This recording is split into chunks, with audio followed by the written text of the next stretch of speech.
Hello dear students, कैसे हैं आप सभी। आशा करती हूँ आप सब ठीक होंगे, स्वस्थ होंगे, अच्छे होंगे। आईसीटी वर्चुअल क्लासरूम देहरादून में आप सभी का स्वागत करती हूँ। मेरा नाम समता है और बच्चों क्लास 9th में आपका चैप्टर स्टार्ट हुआ था कल, वो है टिश्यू यानी ऊतक के बारे में हम बात कर रहे थे, चर्चा कर रहे थे कि किस तरह से एक ऊतक का निर्माण होता है और उसके बाद क्या पौधों में और जंतुओं में एक ही प्रकार के ऊतक पाए जाते हैं या अलग अलग तरीके के ऊतक पाए जाते हैं। तो कल हमने विभाज्योतक ऊतक के बारे में बात करी थी, मेरिस्टेमेटिक टिश्यू के बारे में। चलते हैं स्मार्ट बोर्ड की तरफ और उसी कॉन्सेप्ट को आगे बढ़ाएंगे। एक्टिविटी थी कि एक प्याज को अगर एक जार में उल्टा करके रख लेते हैं तो उसके बाद क्या होता है, उसमें उसकी जो एकदम टिप पे क्या होती हैं, कुछ इस तरीके की सेल्स प्रेजेंट होती हैं कि जिसमें ग्रोथ होती है, मतलब लंबाई में वो बढ़ती हैं। तो मेरिस्टेमेटिक टिश्यूज जो होती हैं, ये एक्टिविटी अगर आपको याद हो तो मैंने आपको बोला था कि 2 शीशे के जार लेंगे, उसमें पानी भर देंगे। आप शीशे के जार की जगह पे कांच के ग्लासेस का भी यूज़ कर सकते हैं, उसमें पानी भरेंगे। अब 2 प्याज लेंगे और दोनों जारों पर एक एक प्याज रख देंगे। किस तरह से, जिधर की तरफ हल्की हल्की जड़ होती है उस तरफ से रखेंगे, ठीक है। उसके बाद क्या देखेंगे कि प्याज के मूलों की लंबाई को आप नापेंगे, ठीक है। 2-3 दिन के बाद एक जार के मूल को क्या करेंगे, 1 सेंटीमीटर कट कर देंगे और उसके बाद फिर अगले कई दिनों तक उसमें होने वाली ग्रोथ का निरीक्षण करेंगे, लंबाई का निरीक्षण करेंगे। तो आप क्या देखेंगे कि जिसमें कट कर दिया गया है, जिसके मूल में आपने 1 सेंटीमीटर का कट लगा दिया था, उसमें क्या हो रही है, वृद्धि नहीं हो रही या वृद्धि बंद हो गई। तो मतलब उस प्याज में से आपने कुछ ऐसे टिश्यूज को काट के निकाल दिया जिसमें ग्रोथ हो रही थी, जो ग्रोइंग पार्ट था वो कट करके निकाल दिया गया। तो जो मेरिस्टेमेटिक टिश्यूज होते हैं, पौधों में जो वृद्धि होती है वो कुछ स्पेसिफिक फील्ड में होती है, निश्चित क्षेत्रों में ही होती है।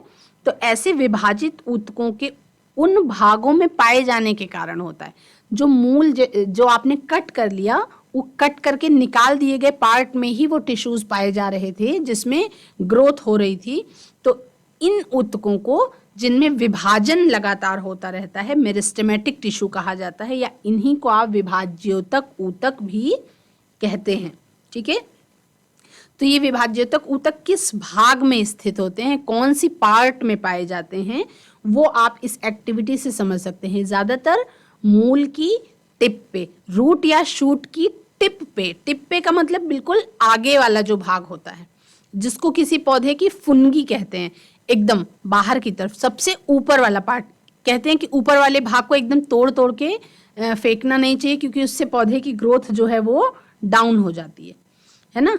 तो उसको जो है, उसी को क्या कहते हैं बच्चों, विभाज्योतक ऊतक कहते हैं। तो types of meristematic tissues, meristematic tissues के बारे में कुछ कैरेक्टरिस्टिक फीचर्स हैं। क्या है, meristems are made up of immature और undifferentiated cells. Their cells are small in size, size में कैसी होती हैं, ये छोटी होती हैं। Highly active metabolically and contain a dense cytoplasm. intercellular space is negligible and is often absent in case of meristematic tissue। और इसमें क्या होता है, cell wall is thinner and has a prominent nucleus. इसमें जो सेल वॉल होती है वो थोड़ी सी पतली होती है और प्रोमिनेंट न्यूक्लियस इसमें पाया जाता है, ठीक है। तो ये बात हो रही है किसी भी प्लांट टिश्यू के बारे में। किसके बारे में बात हो रही है, प्लांट टिश्यू के बारे में बात हो रही है। तो विभाज्योतक उपस्थिति वाले क्षेत्रों के आधार पर इन्हें अलग अलग भागों में क्लासिफाई कर दिया गया है, अलग अलग भागों में बांट दिया गया है, ठीक है। वो कौन कौन से हैं, 3 तरीके के मेरिस्टेमेटिक टिश्यूज पाए जाते हैं। एक तो होता है बच्चों एपिकल मेरिस्टेमेटिक टिश्यू। कौन सा होता है, एपिकल मेरिस्टेमेटिक टिश्यू। दूसरा होता है इंटरकैलरी मेरिस्टेमेटिक टिश्यू और तीसरा होता है लेटरल मेरिस्टेमेटिक टिश्यू। तो ये केवल किस जगह पे पाए जा रहे हैं उसकी उपस्थिति के आधार पे इनको ये 3 अलग अलग भागों में बांटा गया है, ठीक है। किस जगह पे वो टिश्यू पाया जा रहा है, उस जगह के आधार पर उसको 3 अलग अलग भागों में बांटा गया है। एक तो होता है एपिकल मेरिस्टेमेटिक टिश्यूज या एपिकल मेरिस्टेम्स। ये कौन से होते हैं? They are present at the tip of stems, roots and branches, यानी किसी भी चीज की लंबाई को बढ़ाने में ये योगदान देते होंगे। कहाँ कहाँ प्रेजेंट होते हैं? तने की टिप पे, टिप का मतलब एकदम अगले भाग पर, रूट्स की टिप पे और ब्रांचेस की भी टिप पे। जो आपने जब प्याज वाला एक्सपेरिमेंट किया था तो आपने रूट्स की टिप को कट करके निकाल दिया था, तो आपने कौन से पार्ट को कट करके बाहर निकाल दिया था? एपिकल मेरिस्टम को कट करके बाहर निकाल दिया था। They are responsible for the axial growth in a plant. ये ऊर्ध्वाधर बढ़ने वाली ग्रोथ को क्या करते हैं? कंट्रोल करते हैं। यही मेरिस्टेम्स कौन से कहलाते हैं? एपिकल मेरिस्टेम्स कहलाते हैं। तो ये इसको आप शीर्षस्थ विभाज्योतक ऊतक भी कहते हैं। मतलब किसी भी तने की, जड़ की या ब्रांचेस की शीर्ष पे पाए जाने वाले जो टिश्यूज होते हैं वो शीर्षस्थ विभाज्योतक ऊतक कहलाते हैं और इन्हीं को आप एपिकल मेरिस्टेम्स भी कहते हैं। ठीक है, तो ये जैसे आप इसमें देख रहे हैं, यहाँ पे एक्सिलरी बड है, ये है एपिकल बड और ये है कंटेन्स शूट एपिकल मेरिस्टेम्स। जो एपिकल बड है उसमें क्या प्रेजेंट होती है? एपिकल मेरिस्टेम प्रेजेंट होती है, यानी कि उसी से क्या होती है? ग्रोथ होती रहती है। किसी भी जड़ को अगर बड़ा करके देखा जाए तो रूट्स के जो एकदम टिप वाला नीचे वाला भाग होता है रूट कैप के पास, तो रूट कैप के जस्ट अंदर रूट की एपिकल मेरिस्टेम टिश्यू प्रेजेंट होती है। ठीक है, और ये एकदम सीधा ऊर्ध्वाधर लंबाई में बढ़ाने के लिए ये रिस्पॉन्सिबल होती है, उत्तरदायी होती है। यानी कि अगर लंबाई बढ़ रही है तो उसका कारण क्या है? एपिकल मेरिस्टेम का प्रेजेंट होना ही उसका रीजन होता है, उसका कारण होता है। ठीक है, तो इसमें 3 तरीके की आपको मैंने मेरिस्टेम्स बताए। एक बताया एपिकल, दूसरा लेटरल और इंटरकैलरी। इसमें क्या है कि पहला तो ये आपने जान लिया कि एपिकल मेरिस्टेम कहाँ कहाँ प्रेजेंट होती है? जड़ों की टिप पे, स्टेम्स की टिप पे और ब्रांचेस की भी टिप पे। ठीक है, तो ये लंबाई में वृद्धि करने का काम करती है। ठीक है, ये किसमें? लंबाई में वृद्धि करने का काम करती है। अब लंबाई में तो वृद्धि हो रही है, लेकिन किसी पौधे की चौड़ाई भी तो बढ़ती है। जब उसमें वो मैच्योरिटी आती है तो धीरे धीरे लंबाई के साथ साथ चौड़ाई में भी, यानी चौड़ाई का मतलब मोटाई में भी वृद्धि होती है। जैसे कोई छोटा सा पौधा है तो उसका तना बहुत पतला होगा, लेकिन जब वो थोड़ा सा बड़ा हो जाएगा पौधा तो क्या होगा? उसका तना भी थोड़ा थोड़ा मोटा हो जाएगा, और तो इसका मतलब वो चौड़ाई में भी वृद्धि करते हैं। तो मेरिस्टेमेटिक टिश्यूज कितने तरीके के होते हैं? मैंने आपको बताया कि they are present at the base of the internodes, यानी 2 जगह जहां पे तनों में या किसी जगह पे 2 जगह पे जहां जोड़ होता है, तो जोड़ों के बीच में जो प्रेजेंट होते हैं मेरिस्टेम्स, जो विभाज्योतक ऊतक प्रेजेंट होते हैं, उनको इंटरकैलरी मेरिस्टेम्स कहते हैं। उनको क्या कहते हैं? कैम्बियम। इसको आप क्या कहते हैं? कैम्बियम कहते हैं। ठीक है, they are responsible for the growth of internodal region. ठीक है, आपने इंटरनोड्स के बीच में क्या प्रेजेंट है? अब एक तो लेटरल मेरिस्टेम्स होते हैं, एक तो हो गया आपका एपिकल, दूसरा हो गया इंटरकैलरी और तीसरा हो गया लेटरल। अब ये कहाँ प्रेजेंट होते हैं? They are present on the lateral side of stems and roots. ये उसके लेटरल साइड पे प्रेजेंट होते हैं। They are responsible for the radial growth of plants, vascular cambium and cork cambium। उसका क्या नाम होता है? vascular cambium और cork cambium।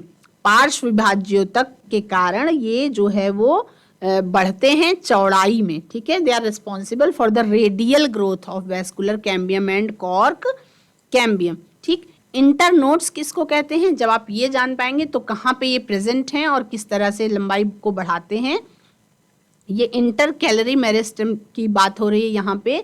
तो जहाँ पे कोई भी तना आपने देखा तो तनों के बीच में जहाँ पे गांठ सी स्ट्रक्चर होती है, उन गांठों जैसी स्ट्रक्चर को नोड्स कहते हैं। तो दो नोड्स के बीच की जो जगह है वो क्या कहलाती है? इंटरनोड्स कहलाती है। तो यानी कि उन दो गांठों के बीच में जो ग्रोथ हो रही है वो इस इंटरकैलरी मेरिस्टम के कारण होती है। ठीक है, इंटरनोड्स देखिए, ये आपके किसी भी तने की यदि हम बात करें तो ज़्यादातर, अगर मान लीजिए आपने कभी बांस का कोई वो देखा है तना, तो उसमें आपको बहुत क्लियर दिखाई पड़ता है बांस के तनों में नोड्स और इंटरनोड्स। या अदरक की गांठ आपने देखी हो तो अदरक की गांठ में भी आपको नोड्स और इंटरनोड्स दिखाई पड़ते हैं। दो गांठों के बीच की जगह इंटरनोड कहलाती है और जो दो गांठें होती हैं वो नोड्स के नाम से जानी जाती। ठीक है, लेटरल मेरिस्टम की अगर हम बात करें तो लेटरल मेरिस्टम कहाँ प्रेजेंट होता है बच्चों? देखो यहाँ साइड में, लेटरल पार्ट पे, यहाँ साइड में प्रेजेंट होता है। जैसे कोई तना है तो यहाँ लंबाई में इस तरह से इधर प्रेजेंट होता है और ये इधर प्रेजेंट होता है। इसको क्या कहते हैं? लेटरल मेरिस्टम कहते हैं। ठीक, पार्श्वीय कैम्बियम कहते हैं इसी को। ठीक है, अब विभाज्योतक ऊतकें जो होती हैं, विभाज्योतक ऊतक जो होते हैं, ये बहुत ज़्यादा क्रियाशील होते हैं, बहुत ज़्यादा। इसका मेन कैरेक्टरिस्टिक फीचर जो मैंने आपको बताया है कि बहुत ज़्यादा एक्टिवली मेटाबॉलिक होते हैं। ठीक है, इनके पास बहुत ज़्यादा कोशिका द्रव्य होता है। इनकी जो कोशिका भित्ति होती है वो पतली होती है और इसमें जो केंद्रक पाया जाता है, जो न्यूक्लियस पाया जाता है, वो एकदम स्पष्ट केंद्रक होता है। इनके पास वैक्यूल्स नहीं प्रेजेंट होते हैं, यानी कि रसधानी जो है वो नहीं होती है। ठीक है, अब क्वेश्चंस हैं कुछ। Why do a meristematic cells have small vacuoles और नो वैक्यूल्स? किसमें रसधानी इसमें बहुत छोटी होती है या नहीं होती है? क्यों? The function of meristematic cells is to divide rapidly and produce new mass of cells. Vacuole is a cell organelle used for storing waste substances, water. Since meristematic cells are actively dividing and young cells, they do not have any waste material to store. यानी कि vacuoles का जो काम है waste materials को store करने का, वो मेरिस्टेमेटिक टिश्यूज में ज़रूरत ही नहीं है वैक्यूल्स की, क्योंकि उनके पास डिवाइडिंग सेल्स होती हैं और यंग सेल्स होती हैं। इसलिए वहाँ पे वैक्यूल्स या तो यूजुअली स्मॉल होते हैं या प्रेजेंट ही नहीं होते हैं। तो कहने का मतलब ये है कि अगर वहाँ पे वैक्यूल्स की प्रकृति का नियम इस तरह से है कि जहाँ पे जिस चीज़ की ज़रूरत नहीं है वहाँ पे नेचुरली प्राकृतिक तौर पे वो चीज़ प्रेजेंट ही नहीं होती है। तो इसलिए मेरिस्टेमेटिक सेल्स की ग्रोथ में ज़रूरत ही नहीं होती वैक्यूल्स की, क्योंकि वैक्यूल्स का काम क्या है? वैक्यूल्स का काम है वेस्ट सब्सटेंसेस को और वाटर को स्टोर करने का। तो जो मेरिस्टेमेटिक सेल्स होती हैं वहाँ पे एक्टिवली डिवाइडिंग सेल्स प्रेजेंट होती हैं, यंग सेल्स प्रेजेंट होती हैं और उनके पास वेस्ट मटेरियल नहीं होता। तो इसलिए वहाँ पे वैक्यूल्स प्रेजेंट ही नहीं होते हैं या बहुत छोटी मात्रा में प्रेजेंट होते हैं, बहुत छोटे आकार में प्रेजेंट होते हैं। ठीक है, अब दूसरा क्वेश्चन पूछा जा सकता है कि why are meristematic cells referred to as undifferentiated cells? वो अनडिफरेंशिएटेड सेल्स क्यों कहलाते हैं? तो meristematic cells are undifferentiated cells because they are in a dividing state, यानी कि वो विभाजन वाली स्थिति में होते हैं। And their nature of work has not been decided, और उनका जो काम करने का मतलब कितना उनको काम करना है वो फिक्स डिसाइडेड नहीं है। When cells perform a particular function they are said to be differentiated. इनका अगर पर्टिकुलर किसी भी सेल का अगर पर्टिकुलर फंक्शन डिसाइडेड है तो वो डिफरेंशिएटेड सेल्स कहलाती हैं। इसीलिए मेरिस्टेमेटिक सेल्स जो हैं वो अनडिफरेंशिएटेड सेल्स कहलाती हैं। ठीक है, अब हमको बात करी हमने विभाज्योतक ऊतक होते हैं और परमानेंट टिश्यूज होते हैं, यानी कि स्थायी ऊतक पाए जाते हैं। प्लांट्स की हम बात कर रहे हैं तो प्लांट्स में मेरिस्टेमेटिक टिश्यूज पाए जाते हैं और कौन से टिश्यूज पाए जाते हैं? परमानेंट टिश्यू, यानी कि स्थायी ऊतक पाए जाते हैं। ठीक है, तो क्या आप सभी जानते हैं कि permanent tissues like xylem and phloem are derived from meristematic tissues? जो परमानेंट टिश्यूज होते हैं, स्थायी ऊतक होते हैं, जैसे कि जाइलम और फ्लोएम, ये बनते किससे हैं? ये बनते मेरिस्टेमेटिक टिश्यूज से ही हैं, यानी विभाज्योतक ऊतकों से ही ये डिराइव्ड होते हैं। और एक ये अगर अलग से अदर इंफॉर्मेशन है, द स्टडी ऑफ टिश्यूज, ऊतकों की जो स्टडी है उसको हम किस नाम से जानते हैं? हिस्टोलॉजी के नाम से जानते हैं। ठीक है। सिंपल परमानेंट टिश्यूज कौन कौन से होते हैं? Simple permanent tissues are flowers, stems and roots composed of same types of tissues और सेल्स। क्या जो फूल हैं, जो तने हैं, जो जड़ें हैं, ये सब के सब एक ही तरीके के टिश्यूज से बने होते हैं? अगर ये सवाल पूछा जाए तो इसका आंसर होगा कि डिफरेंट प्लांट पार्ट्स परफॉर्म। अब ये अगर मैं नहीं भी बताऊं तो ये आंसर आप सबको आना चाहिए। क्या कि जब मैंने शुरुआत में ही आपको बताया कि अलग अलग सेल्स से अलग अलग तरीके के ग्रुप्स का निर्माण करके अलग अलग तरीके का फंक्शन परफॉर्म करने के लिए बनाए जाते हैं टिश्यूज।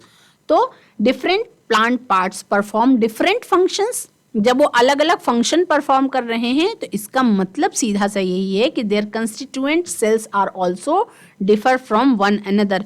इसका मतलब कि एक दूसरे से वो ज़रूर अलग ही होती होंगी क्योंकि वो अलग तरीके का फंक्शन भी परफॉर्म कर रही हैं। अगर कोई दो सेल्स अलग अलग तरीके के काम कर रहे हैं तो वो एक तरीके की सेल्स नहीं हो सकती हैं, है ना।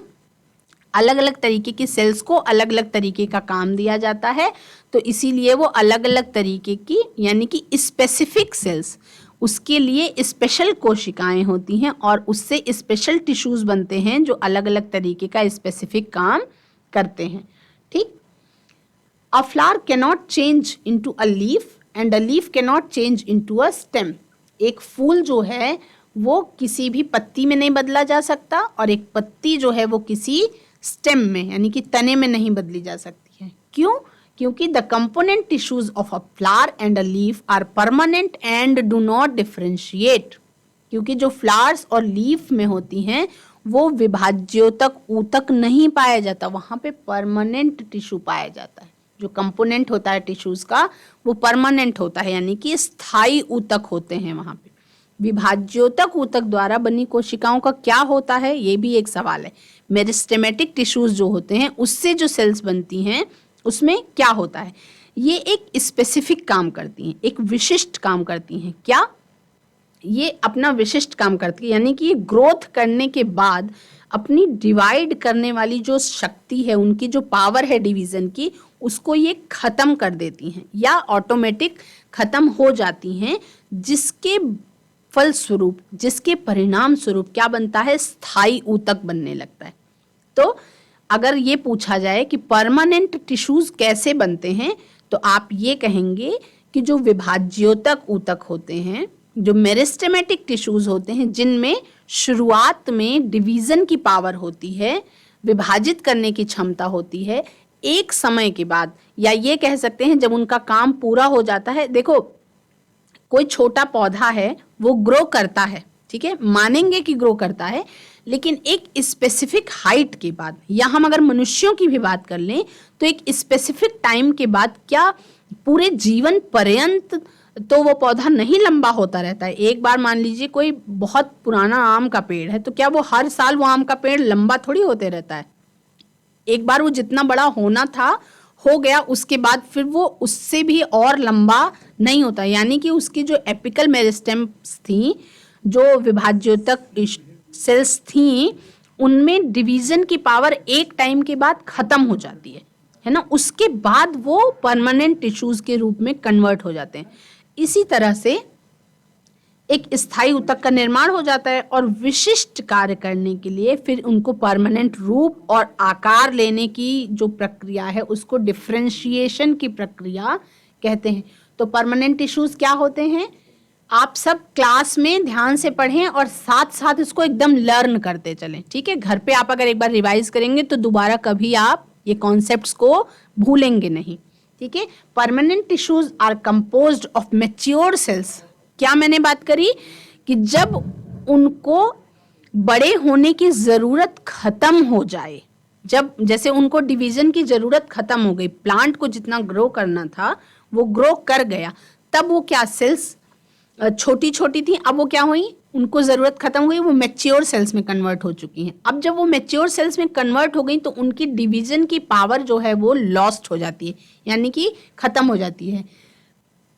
Permanent tissues are composed of mature cells that have lost their power of division. वो विभाजन की क्षमता को अपने खो देती हैं और इसी के परिणाम स्वरूप मेरिस्टेमेटिक टिश्यूज जो हैं वही स्थायी ऊतक में या परमानेंट टिश्यूज में कन्वर्ट हो जाती हैं। तो अगर कोई क्वेश्चन पूछे कि स्थायी ऊतक किसे कहते हैं, तो आप ये बोलेंगे कि विभाज्योतक ऊतक जब मैच्योर हो जाता है, उसमें डिवीजन की पावर या विभाजन की क्षमता खत्म हो जाती है, वो अपना विशिष्ट काम करने के बाद मैच्योर होने के बाद जो मेरिस्टेमेटिक टिश्यूज होते हैं वही परमानेंट टिश्यू में कन्वर्ट हो जाते हैं। ठीक है, cells in a permanent tissue attain definite shape. अब क्या होता है, अब उनका डेफिनेट शेप हो जाता है, उनका डेफिनेट साइज हो जाता है और फंक्शंस भी उनके डिसाइड हो जाते हैं। दे मे बी डेड और लिविंग, वो लिविंग भी हो सकते हैं या वो डेड सेल्स भी हो सकते हैं। Permanent tissues are derived from meristematic tissues, यानी जो स्थायी ऊतक होते हैं वो मेरिस्टेमेटिक टिश्यूज से ही बनते हैं। Permanent tissues are broadly classified into 2 major groups. अब इनको फिर फर्दर 2 भागों में बांटा जा सकता है। पहला है आपका सिंपल परमानेंट टिश्यू, यानी कि सरल स्थायी ऊतक। क्या है? सिंपल परमानेंट टिश्यू यानी कि सरल स्थायी ऊतक। और दूसरा नाम है कॉम्प्लेक्स परमानेंट टिश्यू। क्या नाम है दूसरा? तो पहले इन दोनों नामों को याद करेंगे, एक तो सरल स्थायी ऊतक है और दूसरा जटिल स्थायी ऊतक है। ठीक है, क्या है नाम दोनों का? एक है सिंपल परमानेंट टिश्यू और दूसरा है जटिल स्थायी ऊतक यानी कि जटिल परमानेंट टिश्यू। ठीक है, तो हम सिंपल परमानेंट टिश्यू की बात करेंगे यदि, तो ये कहाँ प्रेजेंट होती हैं? In these similar types of cells are grouped together to perform the same types of functions, यानी एक ही तरीके के कार्य करने के लिए सिंपल परमानेंट टिश्यू को जो है एक साथ ग्रुप कर दिया जाता है। Similar types of cells are grouped together to perform the same types of function. मतलब कि कोई भी तना है अगर, तो तने में जो सबसे बाहरी पार्ट होता है एपिडर्मिस के जस्ट नीचे कुछ सेल्स की परतें होती हैं जिन्हें क्या कहते हैं? सरल स्थायी ऊतक या सिंपल परमानेंट टिश्यू कहते हैं। तो इनमें पेरेन्काइमा सबसे ज्यादा पाया जाने वाला सिंपल परमानेंट टिश्यू है।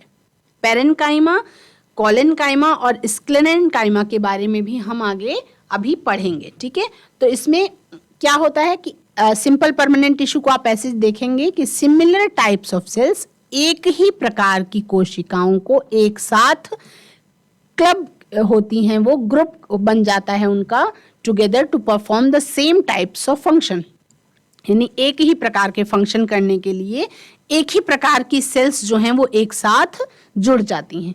कॉम्प्लेक्स परमानेंट टिश्यू क्या होते हैं? In these different types of cells, अलग अलग तरीके की सेल्स जो हैं वो मिल करके स्पेसिफिक फंक्शंस को परफॉर्म करती हैं, वो जटिल स्थायी ऊतक कहलाते हैं। यानी जब सरलता से जटिलता की ओर जाएंगे तो सरल में यही है कि सब एक तरीके के, जैसे अगर उसको एज एग्जाम्पल आप समझ लें कि एक क्लास चल रही है जिसमें 8th क्लास का, 9th क्लास का, 10th क्लास का बच्चा बैठा है एक साथ, तो उसमें क्या हो गए? अलग अलग तरीके के बच्चे हैं, तो उनसे स्पेसिफिक अलग अलग तरीके के बच्चों का ग्रुप बना करके अलग अलग काम करवाया जा सकता है ना। लेकिन अगर सिंपल परमानेंट टिश्यू को आप ऐसे समझ लो कि एक क्लास है जिसमें 9th क्लास की ही आपकी 9th क्लास है, तो 9th क्लास में 9th क्लास के सारे बच्चे हैं, वो सारे बच्चे मिलकर के एक जैसा काम कर सकते हैं। लेकिन अगर एक कोई ऐसी क्लास हो जिसमें 8th, 9th, 10th, 11th सबके बच्चे एक साथ बैठा दिए जाएं, तो क्या हो गए? वो अलग अलग बच्चे हैं और उनसे अलग अलग कुछ विशेष काम करवाए जा सकते हैं अपने अपने उनकी क्षमता के अनुसार। तो जिसमें मिक्स बच्चे हैं वो कॉम्प्लेक्स परमानेंट टिश्यू की तरह बिहेव करेंगे। ठीक, और जो जिसमें एक ही क्लास के बच्चे हैं वो अपने लेवल के अनुसार परफॉर्म करेंगे। तो सिंपल परमानेंट टिश्यू का मतलब एक ही क्लास में एक ही क्लास के बच्चे, और कॉम्प्लेक्स परमानेंट टिश्यू का एग्जाम्पल आप समझ सकते हैं कि डिफरेंट टाइप के बच्चे एक ही क्लास में ग्रुप कर दिए जाएं जिनसे स्पेसिफिक फंक्शंस कराए जा सकें। ठीक, अब आप सिंपल परमानेंट टिश्यू के बारे में देखेंगे कि ये किस तरह के होते हैं। इनमें देखो इस तरह से लिग्निफाइड थिक वॉल प्रेजेंट होती है, और इसका अगर ट्रांसवर्स सेक्शन काटा जाए, किसी भी तने का अगर ट्रांसवर्स सेक्शन काटा जाए तो कुछ इस तरीके की संरचना नजर आती है। ठीक है, इसका स्ट्रक्चर कैसा होता है बच्चों? Sclerenchyma consists of long and narrow dead cells. Sclerenchyma में लंबी लंबी और नैरो डेड सेल्स प्रेजेंट होती हैं। The cells of this tissues are thick walled due to the deposition of lignin. उसमें एक लिग्निन नाम का पदार्थ जो है उसका डिपोजिशन होता है, इसलिए ये सेल्स जो हैं थिक वॉल्ड होती हैं, यानी कि इनकी जो भित्ति होती है, जो इनकी दीवार होती है, वो कैसी होती है? मोटी होती है। ये आपको यहाँ पे दिखाई दे रहा है, ये लिग्निफाइड थिक वॉल, क्योंकि इसमें क्या प्रेजेंट है? इसमें लिग्निन नाम का एक पदार्थ जो है वो संचित रहता है। The walls are so thick that there are no intercellular space. अब दीवारें इसकी इतनी मोटी होती हैं कि उनके बीच में क्या है? कोई भी तरीके का रिक्त स्थान नहीं पाया जाता। इंटरसेल्युलर स्पेस जो है उसमें प्रेजेंट नहीं होता। ठीक है, ये कैसी कोशिकाएं होती हैं? इनमें कोई भी रिक्त स्थान नहीं पाया जाता है। किसमें? स्क्लेरेंकाइमा में। और जो आपका उसके पहले वाला था कोलेनकाइमा, इसमें जो है जगह पाई जाती है। ये ऊतक क्या करते हैं? हमेशा ज्यादातर क्या होती है, जो भित्ति की मोटाई है, केंद्रक है, इसमें रसधानी बहुत कम, कभी प्रेजेंट होगी और कभी नहीं प्रेजेंट होगी, उसके बारे में हम पहले बात कर चुके हैं। ठीक है, पेरेन्काइमा में थोड़ी थोड़ी जगह प्रेजेंट होती है, पर स्क्लेरेंकाइमा में जगह भी प्रेजेंट नहीं होती। कुछ पेरेन्काइमा सेल्स जो होती हैं उनमें क्लोरोफिल भी पाया जाता है। कुछ पेरेन्काइमा सेल्स में क्लोरोफिल भी पाया जाता है, और जिसमें क्लोरोफिल की प्रेजेंस का मतलब क्या है? उसका सीधा सा मतलब है कि उसमें प्रकाश संश्लेषण की क्रिया या फोटोसिंथेसिस की प्रोसेस होती होगी। ठीक है, तो जब किसी पेरेन्काइमा सेल में क्लोरोफिल प्रेजेंट हो तो ऐसी परिस्थिति में इन पेरेन्काइमा सेल्स को ही क्लोरेन्काइमा कहा जाता है। ये बिल्कुल ध्यान से इस लाइन को पढ़ेंगे। यदि किसी पेरेन्काइमा सेल में क्लोरोफिल उपस्थित हो, हरित लवक उपस्थित हो, तब उसको क्लोरेन्काइमा या हरित ऊतक कहा जाता है। और जैसे आपकी जो जलीय पौधे होते हैं, जैसे आपने जलकुंभी देखा होगा या तालाब में बहुत सारे पौधे जो फैले हुए होते हैं, उनके कोशिकाओं के मध्य क्या होती हैं? बहुत सारी कैविटीज होती हैं, यानी कि एयर स्पेसेस होते हैं, जिसके कारण वो पानी में क्या होती हैं? ऊपर तैरती रहती हैं।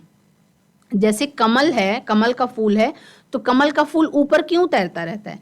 क्योंकि उसकी जो सेल्स होती हैं उसमें बहुत सारे एयर स्पेसेस होते हैं, एयर कैविटीज होती हैं, हवा से भरी हुई कैविटीज होती हैं, इसी के कारण वो जल के ऊपर उतराती रहती हैं। तो इस प्रकार के पेरेन्काइमा को एरेन्काइमा कहते हैं। जो पौधे हैं, पौधों में लचीलेपन का गुण एक और स्थायी ऊतक के कारण होता है, उसका नाम क्या है? वो है कोलेनकाइमा।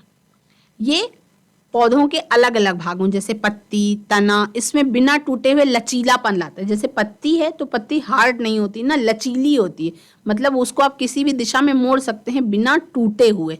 कैसे मोड़ पाते हैं? उनमें लचीलेपन का गुण होता है। तो कोलेनकाइमा किस में प्रेजेंट होता है? पत्ती में और तना में, इसमें सब में क्या प्रेजेंट होता है? कोलेनकाइमा प्रेजेंट होता है।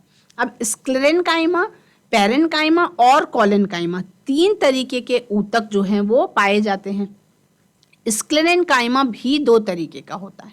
स्क्लेरेन्काइमा फाइबर्स, एक तो फाइबर्स के रूप में होते हैं, these are elongated dead cells with pointed ends. The intercellular spaces in tissues are almost absent, इसमें प्रेजेंट नहीं होते, इंटरसेलुलर स्पेसेस एब्सेंट होते हैं।